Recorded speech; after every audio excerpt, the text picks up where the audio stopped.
Недалеко от села Шумхай, Заречное под Акмесджитом, разрушается старое мусульманское кладбище.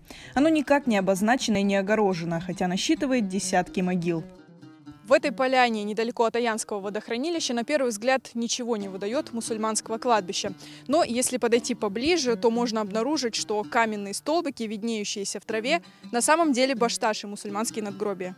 Среди надгробий есть просто камни без опознавательных знаков, а есть башташи с хорошо сохранившейся арабской вязью, узорами и навершиями. По ним можно определить, кому принадлежит захоронение.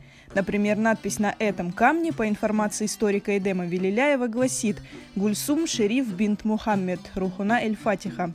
О существовании кладбища на берегу Аяна еще в прошлом году сообщала блогер Диана Радаева. Если посмотреть на ее фото, можно понять, что за год надгробий стало меньше. Многие разрушились или вовсе пропали.